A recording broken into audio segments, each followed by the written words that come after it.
Well, hello again and welcome to another episode of the Hyperion Adventures Podcast. I'm Tom. As always, I'm with my gorgeous, super smart, wonderful Disney quick service restaurant loving wife, Michelle. I was wondering if you were going to say something like eating. Eating.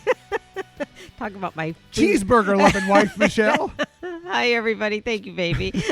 So good to have you with us. We were recording this episode actually a day earlier than we normally do because Michelle... Well, she works in the medical industry and things are a little weird right now. You may know that.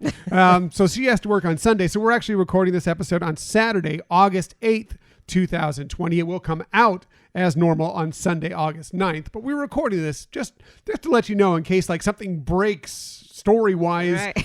And you're like, why didn't you talk about this? This all happened. It's the biggest story ever for Disney. Well, that's why we tell you what date it is so you can know exactly what's going on with us. I know. I was just going to say, what if something happens like between now and tomorrow? Yeah, I'm sure something is bound to happen for sure, for sure. Thank you for joining us today. In the future, you can find us most everywhere you get podcasts. However, the very best place to find us is on our own website, HyperionAdventuresPodcast.com. And while you're there...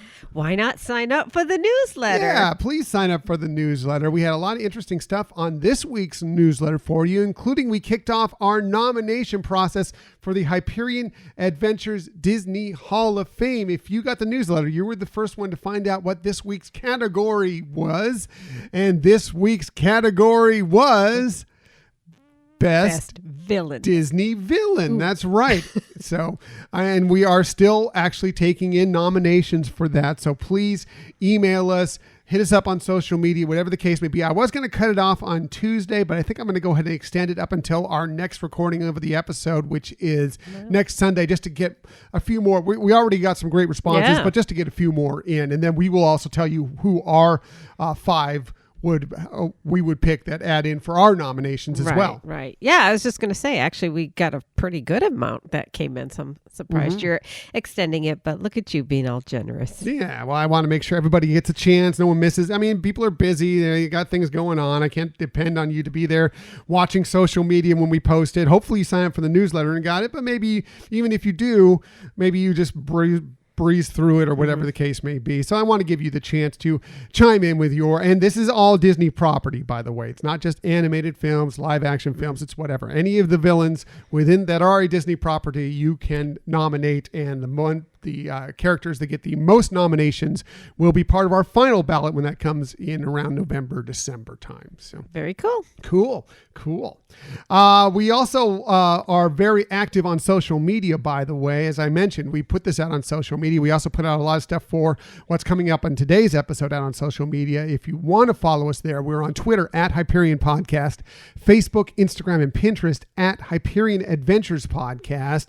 We do have a YouTube channel. We usually post these episodes, a video version of these episodes later in the week. So usually they come out around Wednesday or Thursday because I'm not exactly the quickest video editor in the world. You're getting much better, though. I'm trying to get better, and I'm trying to make them interesting, especially maybe you've already listened to it and you want a reason to watch the episodes as well. So I'm trying to jazz it up a little bit with some pictures and a few extra things. So if you want to find us on YouTube, just do a search for Hyperion Adventures Podcast, hit subscribe, and then whenever we have a video coming out, you will know, and you can watch the next one. And if you want to respond to anything that we're doing here, you can email us at our Gmail account, HyperionAdventurespodcast@gmail.com. That's right. We love hearing from you, and we love the feedback, and the interaction's been awesome. Right. Yeah, we really appreciate all that you've sent us. Again, some more stuff has come through today for today's episode.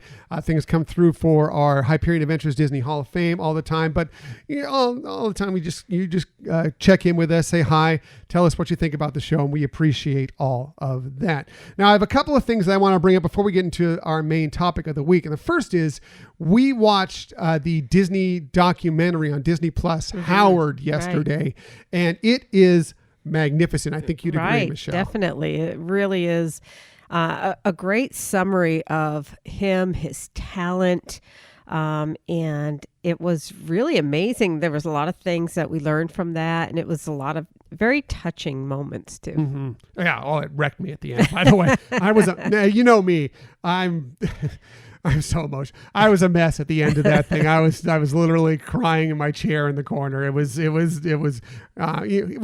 He's such a brilliant person and did so many amazing things, even before he became part of Disney, but then helping jumpstart the Disney Renaissance, writing things for The Little Mermaid, writing things for Beauty and the Beast, and even a little bit for Aladdin as well. And who knows what Disney animation would be without his influence. And he was just taken from the world far too early. Definitely. Yeah, but like you said, I mean, at such a young age to have accomplished so much, really impressive. Yeah, so definitely check that out. And if you have checked it out, please let us know what you think of it. But I thought it was brilliant. It was really well done. Another fantastic Disney documentary done by Don Hahn, by the way, who does great job with those things. Right. And, as you said, I mean, he was involved with things other than Disney, before Disney. And so it was really nice to see that they captured all this. They didn't make this a story about Disney. They really did a great job making it a story about Howard. Right. Exactly. We're inspired. Michelle has never seen Little Shop of Horrors, so we may be watching that sometime in the next couple of days. We found that we could watch that for free. So we're excited about that. So this loosely leads into the next thing I want to talk about, and that is that we have joined the Parks and Monorail's Most Magical Virtual Run team. That's not easy to say, but that is what we've joined. You did it. Yes, with others in the Disney community, a whole bunch of people that you've actually heard on our show, and some people that we've had fun with out on social media as well. Together, we've accepted the challenge of the Broadway Cares Virtual 5K, and we're raising money to make a difference for men, women, children across the country affected by, COVID-19, which have we all been affected at least a little bit by that, but also, and this is why it loosely ties into Howard, by those affected by HIV and AIDS and other life-threatening illnesses. So, obviously it's a complicated time, but we could really help with some sort of donation. We have a fundraising page right now, and I'm going to put the link to it in our show notes, so you can go to there. But any of us, Dillo's Diz, Monday Morning Monorail, DVC Duo, there's several others as well out there that have joined together. Our goal between all of us is to raise $1,000, but I know we can do better than that. So if you'd like to come in and help, just to let you know, your gift, $25 provides healthy meals for 1 week. $50 provides 10 full bags of grocery for someone in need. $150 helps cover co-pays for telehealth or in-person health care visit for 10 people. $250 helps provide 1 month of critical medication for someone struggling during this pandemic without health insurance. And $500 provides a family's meals for 3 months. Wow. So, please, anything you can donate to any one of us in that part of the team is helpful. Again, I'll post the link in the show notes, and we would be happy to have you join in with us. It's definitely a great cause, and how much they can really do with that money is just really impressive. And it's fun. We did it last year. It's a lot of fun. It's a virtual 5K, so you can do however you want it. As I mentioned last week, in terms of the bling, the medals are really kind of cute, really nice. And, again, you're doing it for a great cause. And in this time, when we're all feeling the struggles, to know that we're helping people who are having even heavier impacts of COVID or HIV, AIDS, or whatever, it's really heartwarming to be able to be a part of that. Absolutely. We're proud to be a part of that team, and looking forward to doing some great things going forward as we approach the Broadway Cares Virtual 5K. Right. So now on to what today's episode is going to be about. We have lots of stuff today, including Disney announces a reimagining of its team of helpful advisors. We'll tell you a little bit about that. Highly anticipated Disney film that's had its theatrical release pushed back a couple times will be showing up now on Disney Plus, but it will be for a price. So we'll tell you a little bit about that. And I believe Michelle has a Disney story of the week as well. We all know Michelle has the best Disney stories. And, before we get into our topic, one of the things that we also watched this week was the Alan Menken performance. Yes, which ties also into the Howard. Right. And so he, along with the Walt Disney Family Museum, had is currently right now involved in a fundraiser to help continue the growth of people's skills with animation and getting the new young talented people, and really being inspired by the fact that Walt, did initiate his career as an animator, and how that can really help with that. And I know that they are still taking donations for that through this week, through till next Friday, I believe. Yeah. You can actually watch the performance if you go to the, I think it's on the Walt Disney Museum website, but it's also on their Facebook page. He did a great medley, a couple medleys. He does so many songs. There's so many Disney songs and other Broadway songs. Like I said, Little Shop of Horrors. He worked with Howard Ashman on Little Shop of Horrors. There's just his library is just so profound. There are just so many wonderful songs. You forget how many he's done. They only had 45 minutes to do the show, plus an interview with Lin-Manuel Miranda. So he kind of just did medleys to of little bits and pieces, but it was still a wonderful show, and definitely check that out. And then donate and help some of these young adults out there, these children who aspire to be animators that maybe struggle to kind of get into these schools and whatever. It really, really will be helpful, and we'd love to have more animation coming from various different sources out there. Animation is still wonderful. We still love all the Disney movies we see. And no matter, what the type of animation or the medium or whatever, it's still really a very entertaining area to offer. And yes, going to the Walt Disney Family Museum, their website, and they have ongoing virtual classes and things related to animation as well. So, but I think having them be able to help support, through scholarships, etc., young artists is awesome. Yeah, it really is. So definitely go check that out and donate to that as well if you have the opportunity. And if you have I know it's a tough time for a lot of people out there right now financially, but if you have the funds, it's tough all the way around. So it helps so many different people in so many ways. And if I heard it correctly, they have an anonymous donor who's matching funds. Right. Yeah, that's what they said. They're matching. I don't know what the point that they're matching up to is, but they are matching right now. So definitely take advantage of that. So let's get to our main topic of the week. This is a fun one, and we're looking forward to talking all about this.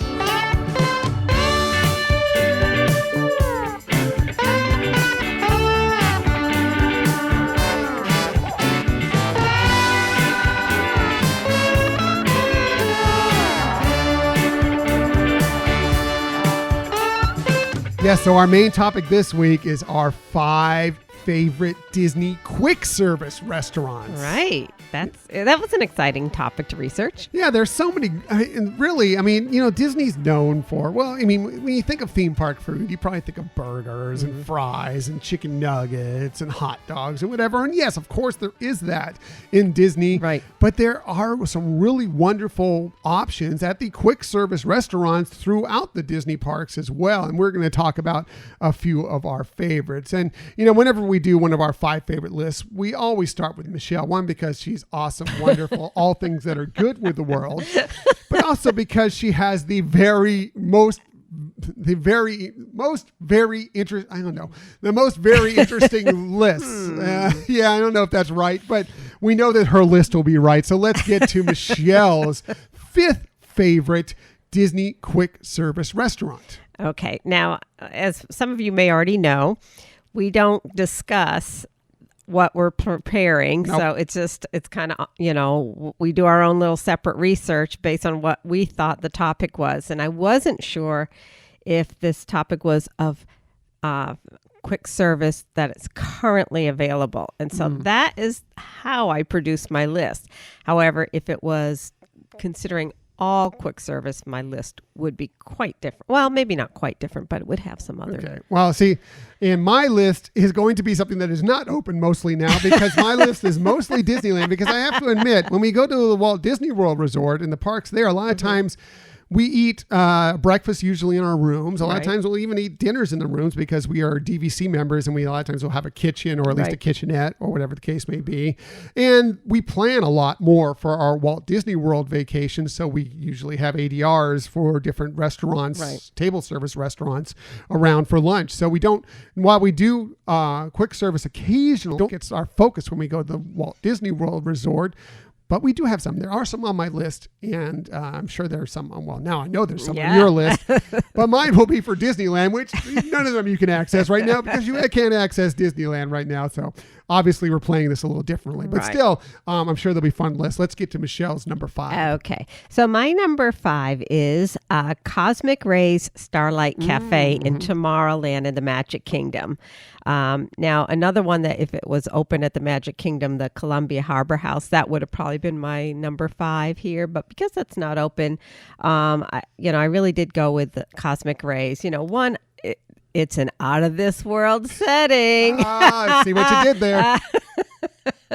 But it's just got a cute little niche that it has, but also just the convenience of what they have for offerings. So whether you're there with kids or just as adults going in there, they do have a lot of variety there. Obviously with like what you mentioned, burgers, hot dogs, chicken sandwiches. But they also have really, like a lot of the Disney restaurants have offered some really nice plant-based dishes as well. So, I thought that was really great. As I mentioned, in terms of having kid food, I think we usually do this, especially when we're traveling with our son, because it just for some reason that location is just comfortable for him, even though it might be loud because there's a lot of people around. Usually I know that right now with social distancing it's different, but I think because he knows he can get all foods that he likes there, but they do have healthier options, and they do have some really nice salads and things. So it does kind of fit the bill of hitting a lot of different tastes in terms of what you like, and who doesn't want to be entertained by sunny eclipse. Yeah, he never fails to entertain, that's for sure. Right. So that was my number 5. Very good. I like your number 5 very much. We stop there very often, especially when Scott is with us, for sure. So what about your number 5? My number 5, again, I'll probably be fairly heavily into Disneyland here, and my number 5 is at Disney California Adventure Park, and that is the Paradise Garden Grill. What I like about it so much is they have some wonderful, unique, or I don't know if they're unique, but interesting options, more than just your standard burgers and fries there. A lot of times throughout the year, they have kind of a Mediterranean feel to their food. Right. So they'll have like gyros and like Greek salads and stuff like that. And I love stopping there for that. I feel like it's a little bit of a healthier option when you're at the park, and it's very tasty as well. Seasonally, they'll change things up a bit as well, like during the Halloween into Christmas time when they're celebrating Coco a lot there. They will do it more of a Latin, more of a Mexican type feel there. Before they closed, they were serving plates based on the Disney California Adventure Food and Wine Festival, and the beer garden is located right next to there. So they had some things that would, if you're going to have a beer, you might enjoy with a beer. Like they had beer battered fish tacos. They had brisket sliders, brisket fries, just great food. A place that I really love going to. There's always shady tables around there that you can find pretty easily. A lot of times the mariachi divas are playing there, so there's entertainment as well. And it's just one of my favorite stops within Disney California Adventure Park. Right, exactly. I totally agree. I love that location.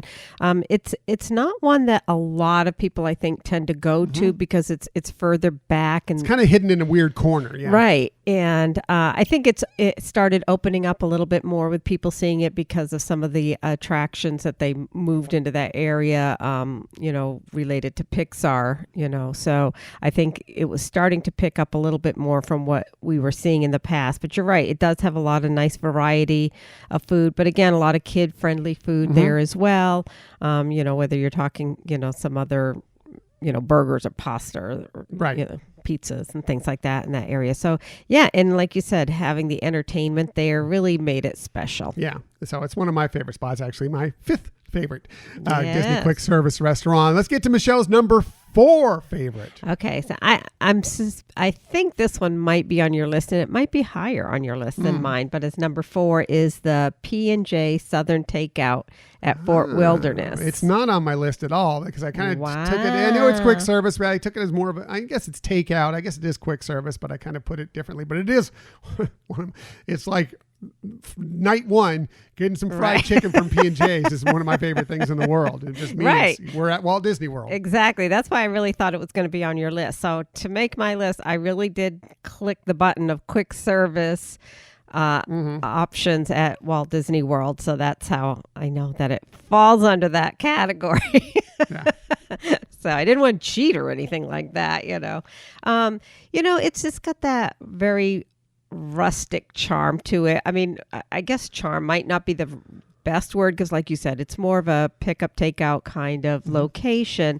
It's smack dab in the middle of between the building where the Hoop-de-Doo Review is held and Trail Ends Buffet or Crockett's Tavern area. So you have the wood, you have kind of like a porch area there, and they do have it set up really convenient, but they really have some great food there as well. Like you brought up about the fried chicken, they have some really good barbecued ribs that we've tried before, and some nice, the sides that you would expect, like a cornbread or coleslaw, macaroni and cheese, potato salad. Yeah. And it's one of those locations you can also get like a family meal there. So you don't have to just get individual servings. If you have a family of, 2, 3, or 4 people, you can get a family, box of food as well. You can also get a whole pizza, and it's not like the worst priced pizza either. So, I just think it's really kind of like that good old country home kind of meal. Like you said, for us, it's our tradition when we're staying at the at Fort Wilderness cabins to kind of like we're home, and that's our first night there. Yeah, a lot of times we're, either settling in from a flight all day long from the West Coast out to Florida, or maybe we red-eyed in and we, hit the parks up for a short time, but we're exhausted. So it's just to pop in over there to grab something easy to eat. And so it just kind of, like I said, it says we're home. If you're wondering about it, it's very much the same food that they serve, or a lot of the same food that they serve at the Hoop-de-Doo Review. So if you've been to the Hoop-de-Doo Review, you probably know a lot of that food already. And if you want to taste of that without actually having to go to see the show, that's one way to do it. True. So. I mean, the other nice thing that they do is they do have Mickey waffles there for breakfast that you can get. So there you go. Special place. Special place. And one of our favorites for sure. Could have been on my list. For sure. So my number 4 is Docking Bay 7 Food and Cargo, which of course can be found at Disneyland and Disney's Hollywood Studios. Everything we've had from there is fantastic. Love the theming of the place. I love the braised shack roast, which has now been renamed to the Batuan beef pot roast because no one knows what Shaq is. Right. Not the basketball player, the meat. But that is really good. Fork tender. The food there is pretty healthy. We've also liked the hummus garden spread with the kind of impossible, the plant-based meat balls that are involved with that, and just really good stuff. Like I said, like the theming of it, and it's just a nice place to bite. Right. So that one made my list for number 3. So I guess that I would be getting into that topic now. Like you said, it's a really cute ambiance. Love interacting with the cast. They're really in character there. It's fun asking them questions like, how long have you worked here, or where are you from, and getting some really cute answers and having that dialogue. I like that. Again, it is not your typical what you would think of having at a theme park fair. That they do have some variety there. So like they have crispy chicken with vegetables, vegetable mashed potatoes. So I mean, again, something unique. Or with their pork ribs, they have blueberry corn muffins. Just some really unique sides and ways of having the food, that it's not just your typical burger or a hot dog, but not something that's so out of this world, for lack of another term, that you can't, that most people can't. It's approachable. You'll go in there and maybe you don't understand. I mean, they've changed the names, so now they are more approachable. But even if they weren't, it's like, oh, okay, I know what this is. This is, it's a pot roast. Right. It's fried chicken. It's shrimp and noodles. And such. So really good. So they unfortunately don't have like my favorite dish that was on any of the quick service menus, which was a plant-based meatloaf. And not to try to sound like I'm vegetarian, vegan, or anything like that. It's just when you're eating a lot of, when you're traveling and you're not eating your normal food. It may be a lot more unhealthy. It's nice once in a while to throw in something there that is a little bit more healthy. On the East Coast, but too, they do have now a pasta with a plant-based meatball. So I thought that's kind of nice there too. But yeah, they do have, like I said, it's just a more I think that saying ambitious or unique might make people think, oh, that it's not comfortable food if you're for a picky everybody, eater or whatever right? the case may be. But they do have a lot of great things that would appeal to anybody, and it's in a really cool setting. I mean, I think the one thing is if it's really cold outside, which it isn't right now in Florida. 11 months of the year, it's not. But we have been there recently on a very cold day. Very cold. It's like in the 40s. I know. It's like, we're just shivering as we're eating our food. But it really is kind of cool sitting out there too as well. And, so great atmosphere and really good food. Agreed. And I debated kind of doing a 4A and 4B and tying in Ronto roasters as well in with that. But I decided to keep them off my list. Although I love a Ronto wrap. I think Ronto wrap is spectacular on its own. But because that's pretty much all they serve is just the Ronto wrap, I wanted to have the restaurants I listed to have several different options for most of them. So that's why I went with that. So. Right. That's my number 4, Michelle's number 3. So now you're number 3. My number 3, this is the only one that we're going to find on my list that is strictly at the Walt Disney World Resort. And that is at Epcot in the France Pavilion, Les Halles Boulangerie and Patisserie. Pretty good. How was that? Was that any Very good? Pretty good. Let me hear you say it again. No, I'm just kidding. Anyway, that is one of our spots we hit up every single trip we're there. Sometimes it's just to pick up some things to eat at the park. A lot of times it's to pick up like croissants just to take back to the room, enjoy either that evening or the next morning for breakfast as before we head out or whatever the case may be. They also have wonderful desserts there. The eclairs, the Napoleons, all of those are spectacular. And it just kind of, it captures that feel of a patisserie in Paris that we've experienced several times. Right. I mean, it used to be in kind of a little bit better area. Now it's kind of trapped in within the building a little bit more, a little bit tougher to kind of work your way through, but it still has that feel. And the food is just really, really good. Right. So, Les Halles Boulangerie Patisserie was my number 1. Oh, yes. Nailed it. Like you said, it's a great shop that has pastries for sure. And as you mentioned, we do like to grab either croissant or, some other treats to bring back to the room. It's fun just getting one of those croissants. They also have one that has egg, cheese, and bacon in it, and having that with a glass of champagne right there in Epcot, and hearing the music, and you just can think back, or if you haven't been there, imagine what it would be like being in France. And it's just such a fun experience in that regards. And I would have had that as my number 1 quick service, no matter whether open, not open, which park. That is by far my favorite. Yeah. It's rare that you'll see us if we're exiting Epcot or on our way out of Epcot that we're not carrying a bag of something of like several croissants, probably a couple eclairs and a Napoleon and a box or something. We usually have that when we leave to take back to the room, like I said, for either a late night snack or breakfast the next morning or whatever the case may be. So. Right. Or to bring on an airplane. Yeah, or to bring on an airplane. We've done that as well, yes, for the flights back, for sure. So that was my number 3, and apparently Michelle's number 1. I stole her thunder. Sorry That's about all that, right. sweetheart. I had a feeling it'd be on your list. I didn't know if it'd be that high or not. Yes. But I had a feeling. So let's get to Michelle's number 2 favorite Disney quick service restaurant. Okay, my number 2 would be the Geyser Point Bar and Grill. They do have the counter service right now, and they again have some really. See, I consider that more of a table service restaurant. Yeah, but they have the counter service open right now. Right. Okay. So, but you can still get some really amazing things. If you liked grilled portobello, that's the place to go. You can either have that as a salad with some some grilled vegetables and goat cheese, or you can have it with salmon. They serve it also with chicken or with steak. So it's really portobello heaven, I guess.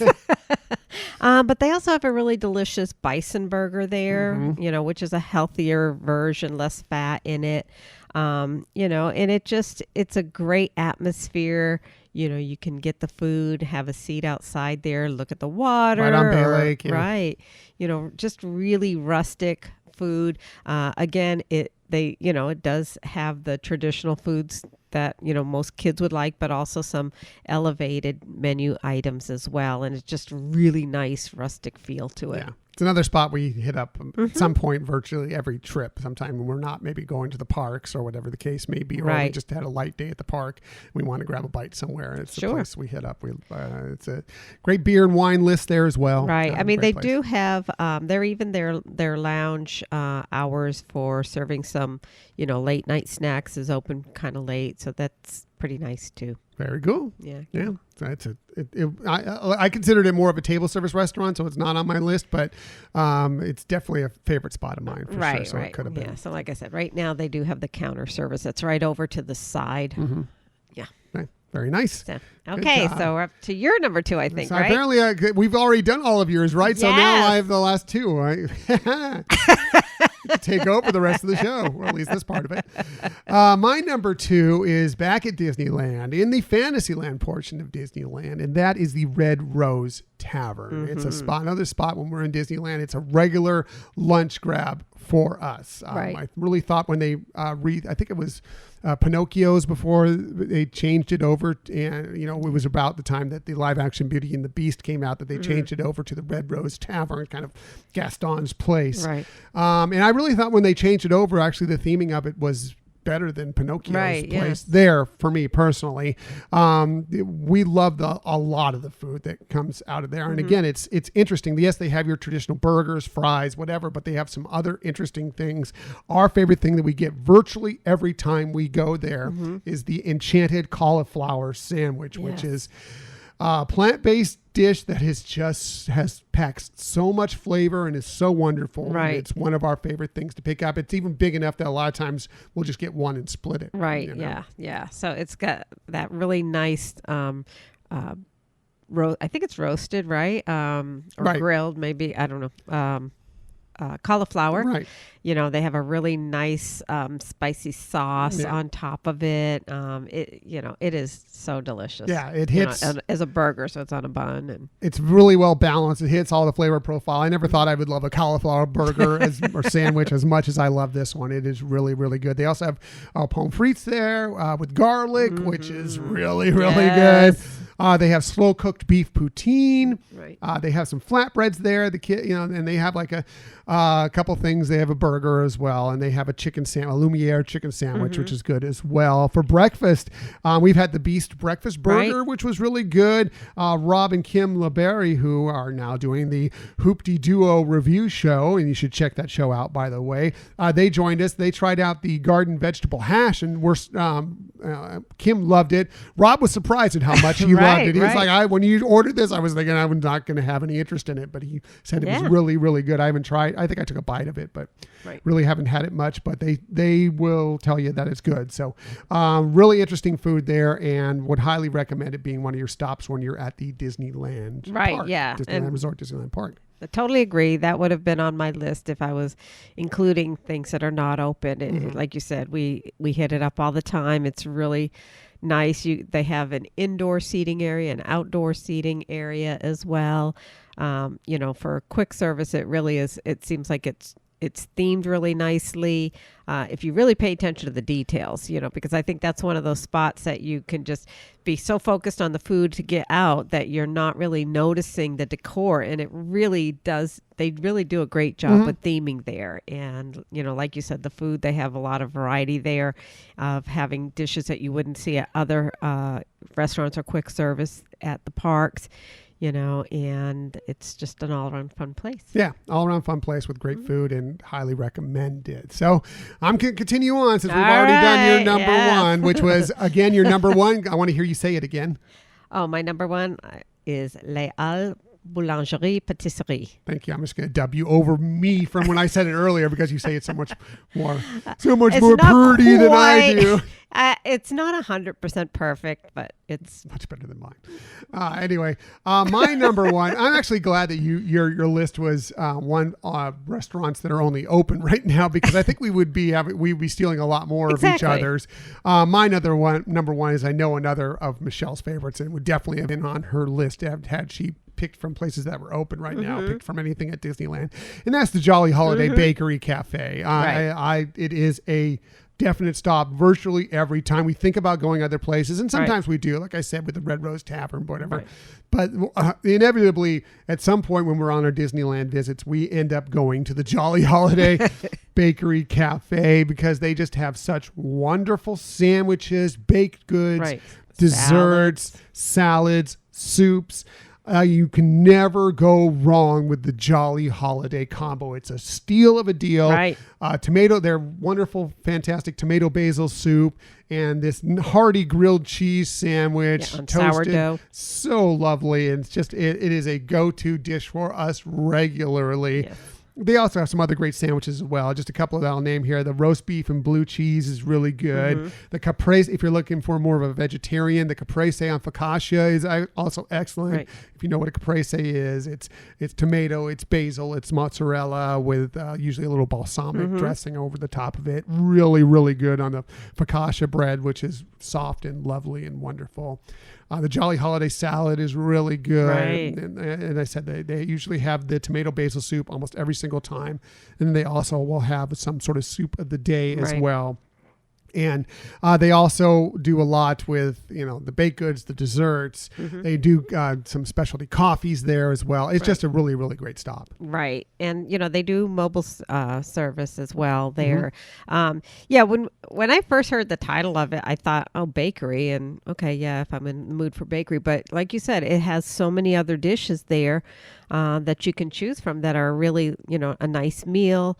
And in terms of the baked goods, so they do have some seasonal specials, or if something is going on, like during Mickey's 90th birthday, they had a really special macaroon dish there as well. So they have some other interesting things based on what's going on or something else that they want to highlight. And it really is great there. It's themed for Mary Poppins in mind. They have some really interesting stained glass windows and mirrors, and it's really ornate looking when you look inside. But again, it's one of those, if you're just going there for food and you're paying attention to what food you're getting, you're going to miss so many really cute details around that restaurant. It's also a great outdoor seating area right there at the hub at the end of Main Street. And, I highly recommend just going out there and people watching. It's a great spot to just people watch. So definitely, if you're going to Disneyland, I recommend it. Definitely stop by at some point, the Jolly Holiday Bakery Cafe. Couldn't agree with you more. So those are our selections. We had some listeners chime in with their selections as well. Let's go through some of them. Doug Stevenson, who is a subscriber to the newsletter and a regular contributor on these segments. Thank you, Doug. He hit us up with an email. He stuck mostly with Disneyland as well, and the Disneyland area. He started with his number 5 was the Napolini Pizzeria in downtown Disney. He says it's affordable, delicious pies that you can expect from the same people next door to an express option. So, good. Number 4 is Ronto Roasters. Ronto Wrap plus Tatooine Sunset equals paradise for me. Miss it so much right now. I agree with you there. Doug. Number 3 was Boardwalk Pizza and Pasta in Disney's California Adventure Park. That's right next to the Paradise Garden Grill, if you're looking for where that might be. He says sun-dried tomato pasta is certainly one of the most underrated dishes in my opinion, at the resort. Wow. It's really good. They have some really good pasta that's made up there as well. Number 2 is Rancho del Zocalo in Zocalo in Disneyland Park, Frontierland of Disneyland Park. Always consistently good and lots of good options for just about anyone. If you're looking for more of a Mexican feel to your dishes, that place has some great Mexican food there. They have some really unique Mexican dishes too, seasonally, and with even for the nighttime events that they bring out a special dish for that, which is always really, really fun that they do that just for like a one night event. Right. Great place. Again, when we don't hit up all the time, but we've hit it up regularly, and they have some really good food there. Finally, his number one was Plaza Inn at Disneyland. He said 3 words: fried chicken dinner. I agree. Great choice there. He went on to say, another fun topic, you two don't have barely any quick service experience at Walt Disney World Resort. We like to do table service there instead. Thanks so much for letting me participate. Doug, you're always welcome to participate. And we always appreciate your participation. Right. Thank you so much. Moving on, Disney Pick a Day hit us up on Twitter. You can find them at Disney Pick a Day.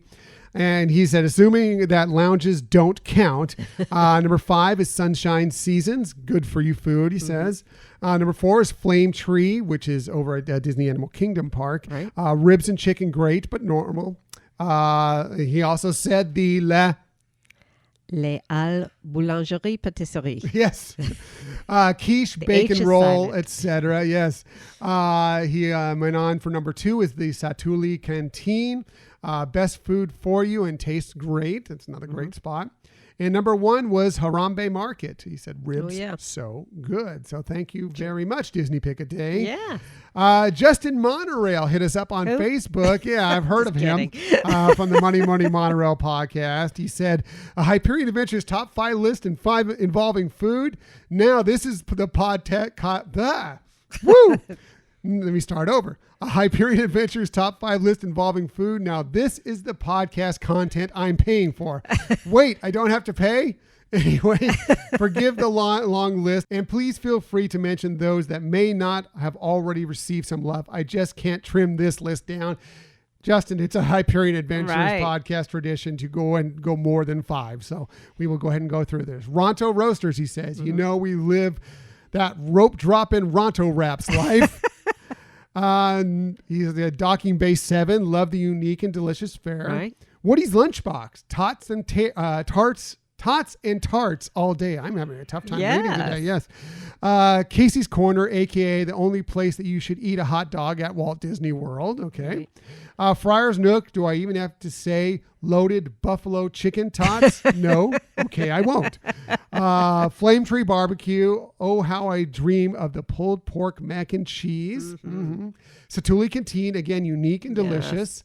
Sunshine Seasons. You telling me I can eat the stuff I just saw in Living with the Land? Sold. And finally, the one place that we haven't got to visit yet, but I cannot wait to visit once we finally get to Epcot again, is Regal Eagle Smokehouse. Right. That's a mic drop moment right there, he says. So, yes, thank you, Justin. Appreciate the list. Yeah, great list. Keenan Meadows hit us up on Facebook as well. You may know Keenan and his wife, Rachel, from the Part of Our World podcast. Great friends that we have out there in the Disney community. They say 5. The last spot for me was tough. I wanted to recommend like 3 places and don't have the item, but they don't have the item I want, which are Friar's Nook, Sunshine Seasons, and Backlot Express, which would beat out my actual pick. But wow. Just slow down. I know. Take a deep breath. Thank you. Which would beat out my actual pick. But since those favorite dishes don't exist anymore, I will go with Ronto Roasters. Great pick. Number 4, Satuli Canteen. I agree with Jay's comment, Justin Monorail, who he responded to right afterwards. Yorkshire Company Fish Shop. Fish and chips. Need I say more? I agree. Actually, that's another place, one of the rare places we do hit up a lot for quick service at the Walt Disney World Resort, just because the fish and chips are so good there. Sleepy Hollow with the spicy chicken and waffles he likes. And finally, number 1 is Be Our Guest, which I kind of thought more of a table service restaurant, but maybe it's more of a quick service in the morning. Yeah, well, that's what used to be at lunch too, I think. But now lunch and dinner is the same. Right. So, well, that's what he mentions. Breakfast, especially if you can get in before the park opens and basically walk onto Seven Dwarfs Mine Train. Right. So, yeah, okay. I can see that there. Frank Cardillo from Dillo's Diz, Theme Park Thursday with Dillo's Diz. Hit us up on Twitter. You can find him at Frank M. Cardillo. He said, going to answer based not on current quality of food, but on the nostalgia. Surprise, Frank. Pinocchio's Village House and ABC Commissary at the studios. I know a lot of people mocked rest in peace, Electric Umbrella, but I never minded the occasional salty burger and reflections of Communicore. And he laughed out loud after that one. Constance Hathaway hit us up on Twitter. You can find her at Disney Means Home. She said Flame Tree, Pecos Bills, Friar's Nook. Those buffalo tater tots are delicious. Again, by the way, I remade those for Disney Dishes blog. So if you are jonesing for those at home, look up that recipe at the Disney Dishes blog. Tortuga Tavern, Sleepy Hollow, Pongo Pongo, and those are my faves, she said. Jacqueline hit us up on Twitter. She is at Pixie Dust PhD. She has a great YouTube channel, by the way. Check it out if you get a chance. She said, Leal Boulangerie Patisserie. Thank you very much. The bacon cheese roll is a must and an excellent Epcot breakfast. And Summerfest for noodle gratin and usually wine, haha. And the only two quick services I constantly make sure I make time for the excellent noms.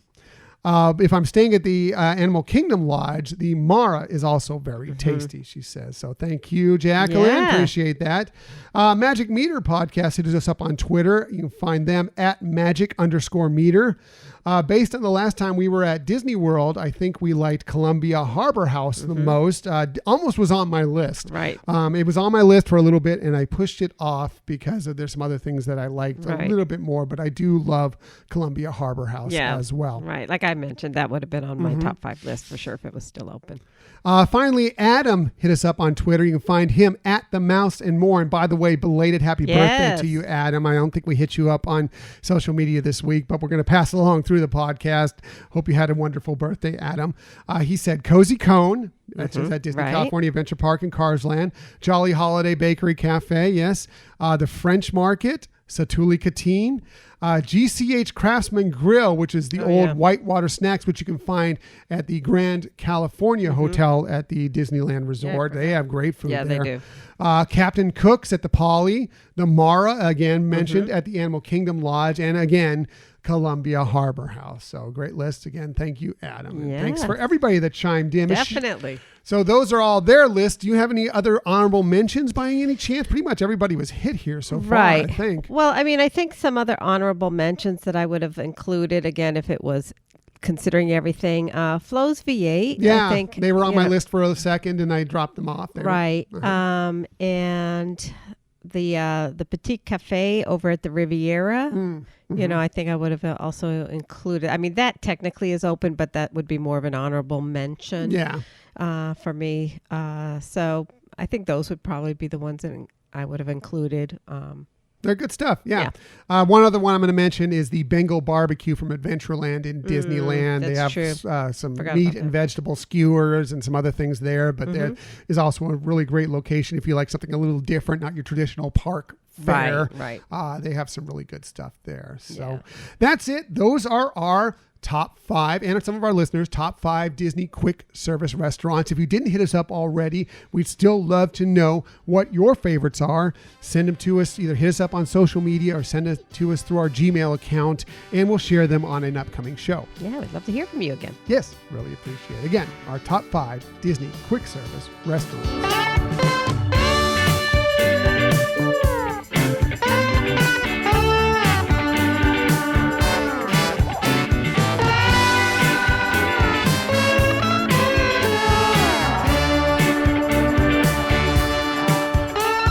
So another great 5 favorite list. I love going through those. Definitely. We've done a lot of different food and dining options throughout the resorts, and those are always fun, and we always get a lot of great input from our listeners out there as well. Right. It surprised me that's the first time we've ever done the quick service topic. So it's like, wow, that was fun. Some great spots, some great food. Again, it's not, if you think of Disney parks, I know it's like burgers, fries. It's what you think of theme park food, but Disney has expanded that so much more, and there is great stuff to be found even at the quick service restaurants for sure.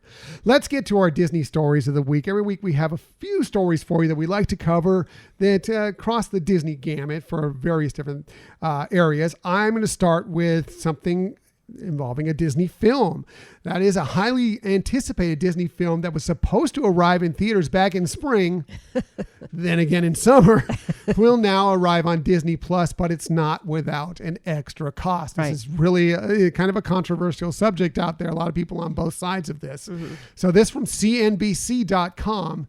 Disney said on Tuesday in a surprise move that its blockbuster feature Mulan, the live action Mulan, by the way, which has been delayed from its theatrical release since mid-March, will hit Disney Plus on September 4th for a premium price of $29.99. So this is on top of your subscription already. Right. If you want to watch this at home, it's going to cost you basically $30 to watch it. Right. The film will be simultaneously released theatrically in certain markets that have open theaters and where the company hasn't announced plans to launch Disney Plus. It will be Disney's first effort to sell content on Disney Plus, on top of the mostly $6.99 subscription. A lot of us signed up for a cheaper rate than that for the first few years. But this was a quote from CEO Bob Chapek. He said during the earnings call this week, which if you know the earnings call this week, you might want to understand why they may be charging a little extra for Mulan. There was actually a lot of great news that came out of it. Sure, but it was, as you would expect, because of all the closures and you know trouble theatrically and everything else, it was a loss for Disney.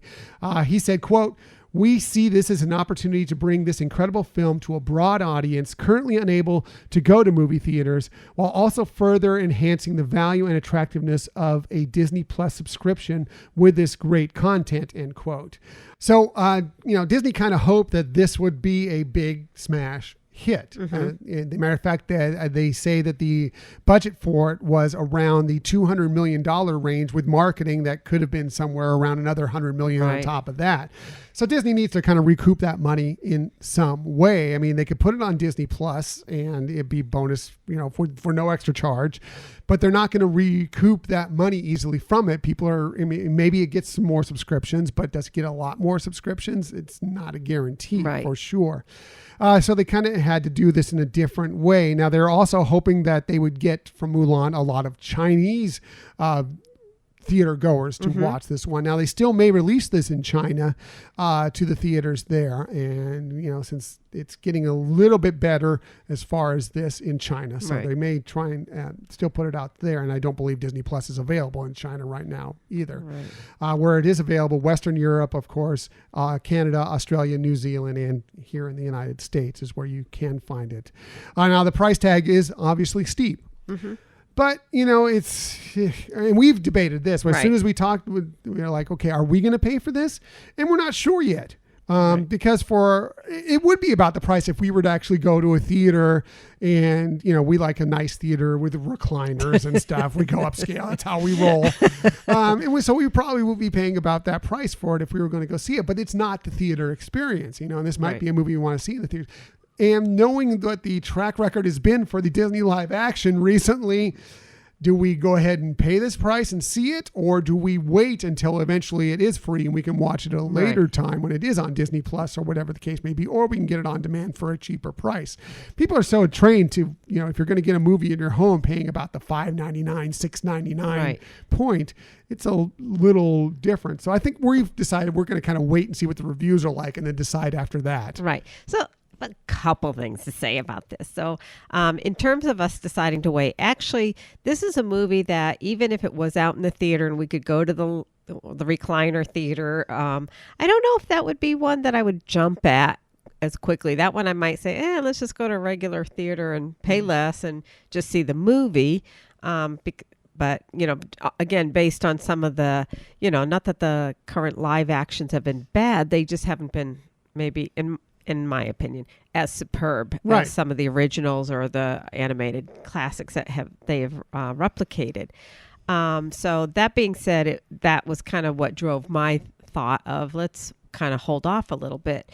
I think, one of the other things that makes this different than the $5.99 or $6.99 is that this is a brand new release, and so we've kind of had this discussion, for the last couple of years now. Are theaters going to be more and more trying to look at a way of how to offer a new release at home? Would people do that? Would they say, yeah, I'd rather pay more and just have it at home, have it at, the convenience of my home, whether, you get food brought in or you have your food or whatever. and maybe not go to the theater. And I think Disney's just the first to do this. Yeah. And so it's kind of a sticker shock because we just haven't had that before. But I don't know that it would have been different had it been another company, offering this, or a theater house offering this as an option of being able to, hey, you get to see a new release at home if you'd rather do that, and, because there's other issues that some people may deal with in terms of going to theaters. It's getting a babysitter, things like that. Is it going to be a situation here now where I can pause if I need to take a phone call, or, whatever other conveniences that you might feel having an experience at home might bring to you. And so, like you said, whether you're looking at it as an experience that you would normally pay for a little more than a theater, but at a nicer theater, or an entire family and you're not paying individual, it may not be the most absurd price point. I don't think it's absurd at all. I actually understand the price point for this being a first run film, and being that, if they were going to, now it's going to hurt for somebody who is just a single person at home that wants to watch this in their living room by themselves. Yes, of course, $30 to go see any movie is pretty pricey. Right. But, a family of four, for $30, if you're going to a movie for a family of four, you're probably paying more than $30 to go see any film. Right. So, it all breaks down differently. And that's why Disney had to find that balancing point between this, to find that where they could try and recoup some of this money that they spent on this film, but still make it so people would be willing to actually pay for it. So I'm interested to see, I'm sure that a lot of, production houses, movie companies are looking at this to see what happens with this, because this has been discussed for a while. Right. Maybe we start doing this more regularly as people aren't going to the theaters as much. Do we offer our films at home earlier on at a different price point? So it'll be interesting to see what this actually draws in for people, and how many will view this. But and people are buying nicer TVs a lot of times for their homes, larger screens, and having a lot of experience that may not be exactly like seeing something in the big theater, but pretty close to it. And again, if this was a first run, if this was the first time, for example, to see something like A New Hope, yeah, I would say no problem. Pay that $30. Again, we're going to wait on the reviews of this. I was a little more intrigued by Mulan than it sounds like Michelle was. I kind of liked the way it looked, the way the trailers were showing things. But, even then I was still like, okay, what's it really going to be like? How good is it going to be? I was going to still wait a little bit on the reviews. And now it's definitely going to be the case. But it wouldn't shock me if it is good that we do go ahead and spend that money on it. If it's not so good, we'll wait until it comes out on Disney Plus regularly, or it's on demand for a more regular $5.99, $6.99, whatever the case may be. So we will let you know. We'd love to know if you're going to pay for the extra to see Mulan when it comes out on September 4th. Let us know. We're interested to hear how many people are going to go ahead and do it. Right. And who knows, maybe Disney does do that. Like the initial release, it's this much money, and after so many months or whatever, we're going to reduce the rate, and that it may take longer to go to where it's just on, Disney Plus for free, but, have more incremental cost savings as the time goes on. Yep, we shall see, definitely. So Disney's still the stock to buy, though. they are. They're recommended as a buy right now. So just to let you know. One more story that I have for you. There's a wonderful Disney-backed organization that helps guests with their vacation planning, and it's getting a makeover. This was announced this week on the Disney Parks blog. If you're planning a vacation This is from the Disney Parks blog, straight out of the Disney Parks blog. Planning a Disney vacation is a bit different these days. To answer all the questions you may have, check out Plan Disney for authentic advice from experienced Disney park guests. What is Plan Disney, you might ask? Well, thank you. I appreciate that. They are formally known as the Disney Parks Moms Panel. It looks like they've kind of opened it up, changed the name, so you're not just thinking it's necessarily, because it's not. Right. And I have tried out for the Disney Parks Moms Panel. Michelle has as well. Right. And there are a lot of people on the Disney Parks Moms Panel that are not mothers. They are dads, they are grandparents, they are single parents, whatever the case may be. They are parents without children. They have a couple of those on there. So I mean adults. That's true. They wouldn't be parents without children, would they? That's a good point. Michelle always has the best points. They are adults without children. Thank you very much. They aren't parents without children. makes no sense. Sorry, I'm just teasing No, you. that's a good point. It took me out like, what? Huh? I appreciate that. Thank you. Anyway, so if you don't know what the formerly Disney Parks Moms Panel was, now Plan Disney Panel, they're selected through a comprehensive search process. This panel is comprised of moms, dads, grandparents, and adults without kids, not parents without kids. They're doctors, lawyers, teachers, entrepreneurs, yoga instructors, and more importantly, Disney guests. They're a passionate group with years of personal experiences planning their own Disney vacations, and they are excited and looking forward to sharing advice and tips with you. They've been doing this for years, known as the Disney Parks Moms Panel. We have recommended them, talked about them many times. We know a lot of people, one that are on the panel now, but also that have formerly been on the panel, and a lot of prospective panelists that may be there eventually. Right. So, I mean, it made sense when it was first originated that it was the moms panel, and it was predominantly moms.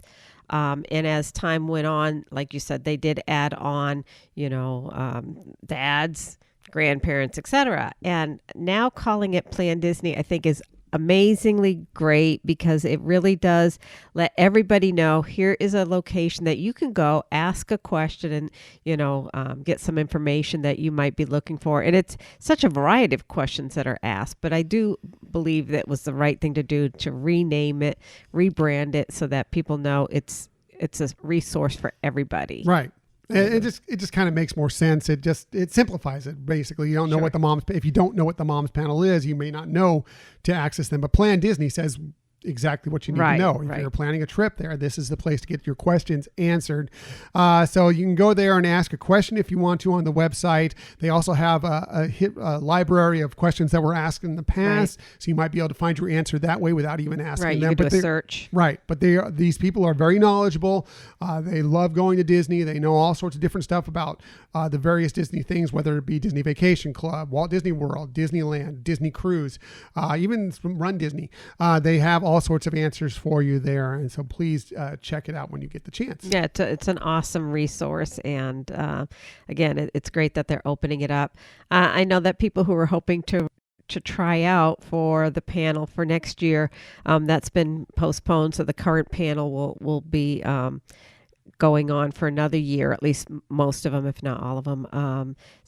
But that makes sense because, why bring in another group and you're trying to train them on something that is maybe temporary and changing. So here they have people who have now, like a year under their belt already, that they can have that experience as well as having an understanding and knowing who to contact to answer your questions, especially right now, considering everything is a little bit different. Yeah. I mean, that's another thing is if you're going to train people for all the things that are constantly changing out there right now, at least you have some people that have been there through this and they're already receiving the answers they need to discuss with people. And if you want to find them, by the way, you can find them at plandisneypanel.com. So that's it for my Disney stories of the week. Michelle, I believe you have a story for us. Right. And I don't know if it's a story or announcement again, but this week Sony announced that the Vader Immortal, a Star Wars VR series, will be released this month, April 25th on PlayStation VR. Oh. So the setting of this is, obviously Darth Vader's life between Revenge of the Sith and A New Hope. And you're going to have different experiences there. But it's really interesting to see that that's coming just around the corner, a couple weeks from now. Yeah, I heard it's great. Our good friend Rob LeBerry got it, and he played it, and he said it's really enjoyable.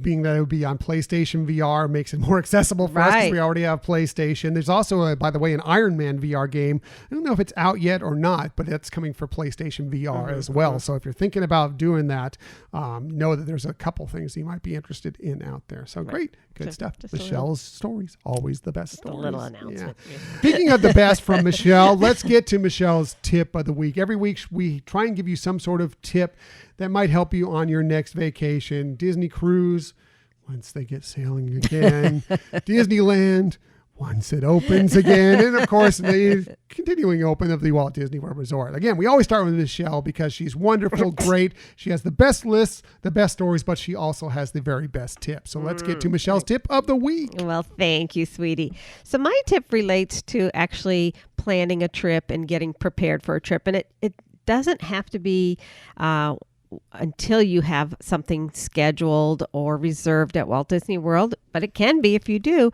And that is putting together a travel box, but just one that you can have ready. One, you might get an opportunity for a more spur of the moment trip and you can have everything together. Or it's one that can help you get excited about an upcoming trip. Or if you don't have one, and you're yearning for it, again, something that can help you prepare to really have fun as you're putting it together, and you can put things in like ponchos, magic bands, ears, but things that you might find comfortable for when you're traveling. I mean, for us, we have a box and it includes a wine bottle opener and a cork stopper. From us? Shocking. Yeah, I know.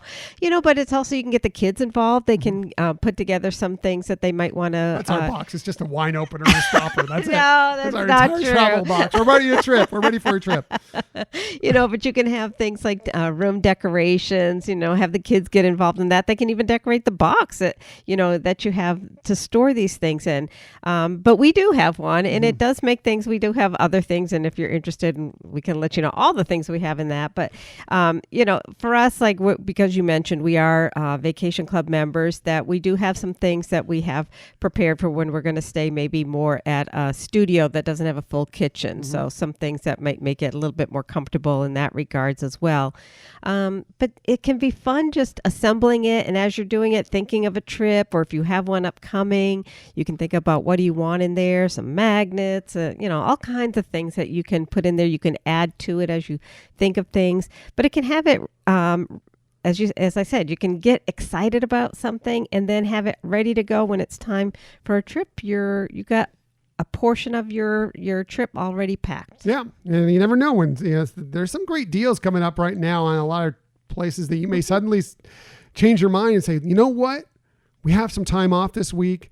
Right now at the Walt Disney World Resort, there's a great flight out. There's a great, hotel stay right now. And then you don't have to, you can just get ready to go. You have it all halfway packed ready. You just need to get your clothes together and go. And, that's right. So it's good to have that ready to go. And yes, it's also good to just, have fun. Thinking about your next trip is always fun. Yes, daydreaming. Yes. Oh, so much daydreaming going on right now about a Disney vacation. I guess right now you could put masks in there. Yeah.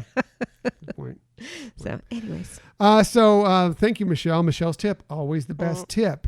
My tip this week is just going to be some quick ones dealing with some of the topics we talked about today. Food mostly, and servicing at restaurants.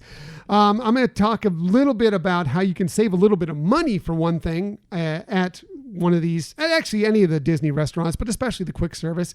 As we talked about with the enchanted cauliflower sandwich at the Red Rose Tavern, it's large. A lot of times if we don't feel like we need a giant meal, we'll just cut that thing in half and split it between the two of us. Well, there's a lot of places that do that at Disney parks, that their plates are big enough that if you want to save a little money, yes, it may be $15 for a plate, and that may seem a little expensive, but if you're splitting it between a couple people or between you and a little one, especially, they maybe only eat a little bit of food, then suddenly it's like $7.50 per person or whatever. Exactly. So one way to save some money is know how big these portions are, and that maybe you can split it up. And if Ronco wraps. Right. Yeah.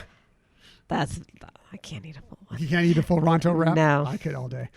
But, just so you know, I mean, that you can split it up and save a little money that way. Also, another way to save a little money is bring some snacks with you into the park. Right. I mean, don't necessarily feel like you need to buy everything everywhere you go. Get some things ahead of time and bring them with you into the park, whether it be fruit, whether it be chips, whatever the case may be. You can bring food into the parks. So please do. We mentioned the Columbia Harbor House a couple times so far today, and one of the things, it has great food, wonderful spot. But one thing that kind of gets unnoticed there is that there is an upstairs area at the Columbia Harbor House that is a wonderful place. It gets forgotten a lot. There's usually a lot of great seats by the windows on the sides. It's a little bit quieter. It's a great spot to just kind of drift off, go up the stairs and you'll find a lot of spots that are open up there, especially if you can't find any spots down below. Right. And especially on a really hot day, that nice air conditioning and being up there. And like you said, being able to look out the windows and people watch or just have, coming to the realization, hey, I'm having lunch, but I'm in a great location. And finally, my last tip is remember to hydrate when you're at the parks. And one of the best ways to do this is that at all these quick service restaurants, just go up and ask for free cups of ice water. Don't charge you a thing. Right. Free cups of ice water. It's an easy way. Every time you get a meal, get a couple of cups of ice water. Even if you're not getting a meal, stop in, get a couple of ice water. Stay hydrated during these hot summer months. Right. As much Especially as possible. since the water fountains aren't really working. No. Aren't accessible right now. And even when they are and things are okay, Yeah. it's not exactly tepid. It's not exactly the greatest water all the time. The ice water is not really nice at some of these stands. So go ahead and take advantage of that. So that's it for my tip. Nice. And that's it for this week. Next week, well, we just talked about how we are daydreaming about a Disney vacation. We've been doing a lot of that recently because we have not been able to go to Disneyland, who hasn't opened. We haven't been able to make it out to Disney World. So we're always daydreaming about Disney vacation now. And while we're daydreaming, why don't we go ahead and extend it to, dreams of the fullest extent, like the most luxurious extent, So yeah, we're going to spend next week talking about if you ever had a little extra money you want to spend, if you want to splurge a little bit, having a Disney vacation where money is not really an issue, a Disney luxury vacation. We're going to be talking about some of the most luxurious resorts, luxurious spots throughout the Disney parks and how you might be able to enjoy those. Right. And some of them, they're, even through deals being offered, you can stay, at the nicer resorts and still get to have a very amazing experience, maybe more than what you initially thought to spend, or maybe not. But yes, and there are some experiences that are way out there, super luxurious, but there are also ways to have, to go into more of their, luxury resorts and have a great time without breaking the bank. Right. And so whether you're actually planning on splurging at some point or whether you just like to daydream about what could be if you were hit the lottery or whatever the case may be, we're going to talk about all that next week. But we appreciate that you found us today. In the future, you can find us most everywhere you get podcasts. However, the very best place to find us is on our own website, HyperionAdventurespodcast.com. And while you're there, why not sign up for the newsletter? Yes, please sign up for the newsletter. We'll put out the Hyperion Adventures Disney Hall of Fame categories every week. We've got some other things. There's the link to where you can donate to our Broadway Cares Virtual 5K fundraiser. You can find that there as well as in our show notes. But mostly we just want you to be kind of in the Hyperion Adventures know, and that's what the newsletter is all about. Right. And just a reminder, we don't share that email address with anyone. It's just for sending you the newsletter. And the other way that we really like to hear from people and interact with people is through, or I guess not interact, but here is how we're doing. And so you can, again, either through our Gmail account or through a review. Yeah, we appreciate reviews. Mostly we appreciate you just tell friends about our show. But yes, definitely. Reviews help so many ways. And if you ever want to hit us up on our Gmail account, it's at HyperionAdventurespodcast@gmail.com. We are also very active on social media. You can find us on Twitter at Hyperion Podcast, Facebook, Instagram, and Pinterest at Hyperion Adventures Podcast. We do have a YouTube channel. Hopefully at some point this week, you'll be able to see this, if you so choose, on our YouTube channel. If you ever want to find us there, just do a search for Hyperion Adventures Podcast. You'll find our channel there. Hit subscribe, and anytime we have a new video coming out, you will find out about it. Yeah. So that's it for this week. Thank you for listening to the Hyperion Adventures Podcast. We look forward to sharing some time with you again next week. Until that time, I'm Tom. I'm Michelle. And we hope that you have a magical week. Bye.